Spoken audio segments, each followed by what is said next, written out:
Welcome to Educational Offering. Today is day 5 Learning Excel. Today we will be learning about the slicer tool.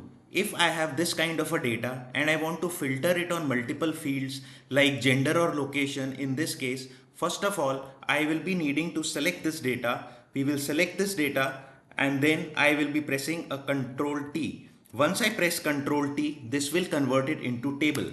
So having converted into table, for our better understanding, let us do an auto sum for this so that we get the total salary of all the employees placed at different locations. Now, if I want to filter it on the fields, first of all, let us press an insert and then this slice option over here. And I can select the fields on which I need to filter, gender as well as location. I will press an OK over here. I will be getting two slicers.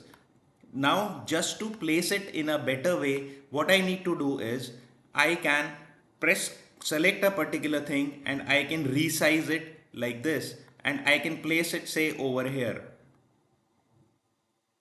Now again coming to this location, I will again press a right click, go to the size and properties, and on slice size and properties what I need to do is I can change the number of columns, like let us change it to 3, and having changed this again I will be making it a bit more presentable like this, and I can place it over here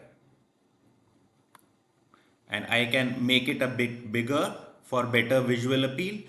That's it. My slicer is done. Now, if I want to see that how many employees of UP are over here, I will select a UP.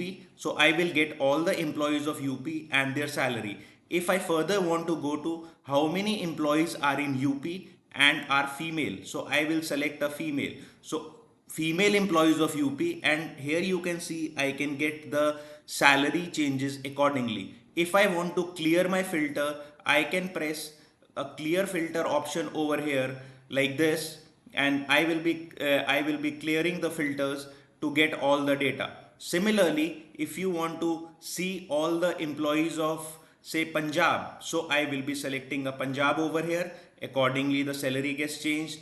If I want to see all the males, I will be selecting a male over here, and like this, how the slicer work with a more visual and presentable way. So this is how to use a slicer in a very simple way. Hope you enjoyed the video. Please do like, subscribe my channel and share it with your friends. Thank you so much for watching.